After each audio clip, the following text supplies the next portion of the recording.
নমস্কার বন্ধুরা, আজকে এডিআরই পরীক্ষা গ্রেড 3 যে পরীক্ষা হয়েছে তার যে পরীক্ষার্থী আসলো তার কাছ থেকে যেগুলো প্রশ্ন কালেক্ট করতে পারছি কিছু প্রশ্ন আমি এখানে আলোচনা করবো। প্রথম প্রশ্ন, আমেরিকা যুক্তরাষ্ট্রের রাষ্ট্রপতির নাম কি? উত্তর হইল জো বাইডেন। ভারতের বর্তমান উপরাষ্ট্রপতির নাম কি? একটা কথা এখানে হইতে লাগে যে যে উপরাষ্ট্রপতি তাইনও কিন্তু আমরা দেশের স্পিকার, রাজ্যসভার স্পিকার। এইটার আনসার হবে জগদীপ জগদীপ ধনখড়। এরপরের প্রশ্ন, নীতি আয়োগের চেয়ারম্যান কে?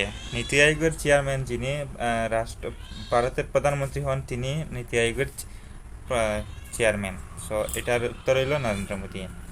এরপরের প্রশ্ন, আহোম সাম্রাজ্যের শেষ রাজধানীর নাম কি ছিল? এর উত্তর হইল যোরহাট। এরপরের প্রশ্ন, মাইটোকন্ড্রিয়াকে কি বলা হয়? আমরা সবাই জানি যে মাইটোকন্ড্রিয়া হলো কোষের শক্তিঘর বা পাওয়ার হাউস অফ সেল। এরপরের প্রশ্ন, অসমের সাথে কোন দুটি বিদেশি রাষ্ট্রের সীমানা রয়েছে?